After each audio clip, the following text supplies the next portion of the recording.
নমস্কার বন্ধুরা, কৃষ্ণভাই কিচেনে আপনার সবাইকে স্বাগত জানাই। আজকে আমার রেসিপি হলো পালং শাক দিয়ে মুগের ডাল। একঘেয়েমি ডাল খেতে ভালো না লাগলে এভাবে একবার বানিয়ে দেখতে পারেন। গরম গরম ভাতের সাথে একদম জমে যাবে। তাহলে চলে এলাম সরাসরি রেসিপিতে। এর জন্য আমি নিয়েছি সোনামুগ ডাল। ডালটাকে খানিকক্ষণ ধরে একটু ভেজে নেব। বেশি হাই ফ্লেমে ভাজার দরকার নেই, তাহলে ডালটা পুড়ে যাবে। অল্প আঁচে এটাকে ভেজে নেব। এরপর আমি এতে অ্যাড করব 2 কাপ মতো জল। জলটা দেওয়ার পর একটু চামচ দিয়ে নাড়াচাড়া করার পর এটাকে আমি একটু হাই ফ্লেমে ফুটিয়ে নেব। এতে ডালের নোংরা ভাবটা উপরে ভেসে আসবে, আর এটাকে আমি ছাঁকনির মাধ্যমে উপরে ছেঁকে নেব।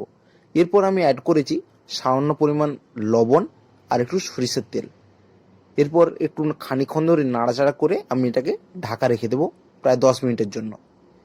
আর এখানে নিয়েছি পালং শাক। শাকটাকে আমি নরম করে কেটে নেব। আর শাকটা আমি 1 মুঠো শাক নিয়েছি, প্রায় 300 গ্রাম মতো। তো শাকটা আমি এভাবে ভালো প্রথমে ধুয়ে নিয়েছি। এরপর আমি এটাকে কেটে নেব।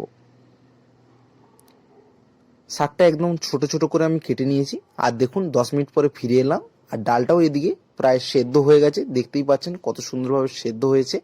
এতে আমি অ্যাড করে দেবো শাকটা, কেটে রাখা পালং শাক। এরপর আমি এটাকে চামচ দিয়ে 2 থেকে 3 মিনিট ধরে নাড়াচাড়া করতে হবে। এতে দেখতে পাবেন যে শাকটা প্রায় গলে গেছে। এরপর এভাবে নাড়তে চাড়তে দেখবেন পুরোপুরিভাবে এরভাবে মিলে গেছে।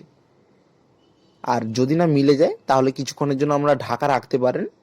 আর এখানে নিয়েছি কিছু মশলা, যেমন পেঁয়াজ, কাঁচা রসুন আর নিয়েছি শুকনো লঙ্কা। এরপর একটা খালি কড়াইয়ে নিয়েছি সরিষার তেল, ফোড়নে নিয়েছি গোটা জিরে।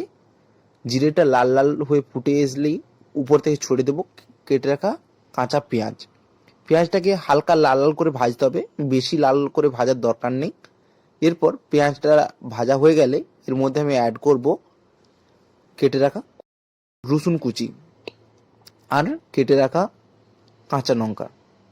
এগুলো সমস্তকে একটু ভালোভাবে 2 থেকে 3 মিনিট ধরে ভেজে নেব। এগুলো ভাজা হয়ে গেলে এর মধ্যে অ্যাড করব আগে থেকে কুচিয়ে রাখা টমেটো। টমেটোকেও ভালোভাবে ভেজে নিতে হবে।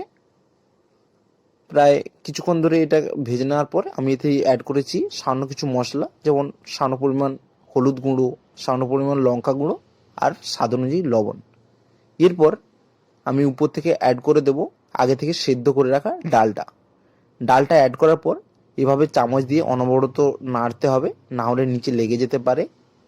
কিছুক্ষণ ধরে নাড়াচাড়া করার পর আমি সামান্য এতে জল অ্যাড করেছি। জলটা আপনাদের পরিমাণ বুঝে দিতে পারেন। তাছাড়া এটা মুগের ডাল, তো এতে আমরা এটা একটু তাই ঘন রেখেছি। আর সবশেষে আমি উপর থেকে ছড়িয়ে দিচ্ছি ধনেপাতা। ধনেপাতা দেওয়ার পর আবারও 2 থেকে 3 মিনিট ধরে নাড়াচাড়া করে কিছুক্ষণ ফুটিয়ে নেওয়ার পর দিলেই আমাদের এই মুগের ডাল তৈরি। তবে বন্ধুরা, এভাবে অবশ্যই আপনারা একবার বাড়িয়ে বানিয়ে দেখবেন। আশা করি আপনাদের ভালো লাগবে। আর ভালো লেগে থাকলে অবশ্যই ভিডিওতে একটা লাইক করবেন আর বন্ধুদের সাথে শেয়ার করবেন। আবারও দেখা হচ্ছে নতুন কোনো একটা রেসিপি নিয়ে। ততক্ষণের জন্য ভালো থাকবেন, সুস্থ থাকবেন। ধন্যবাদ।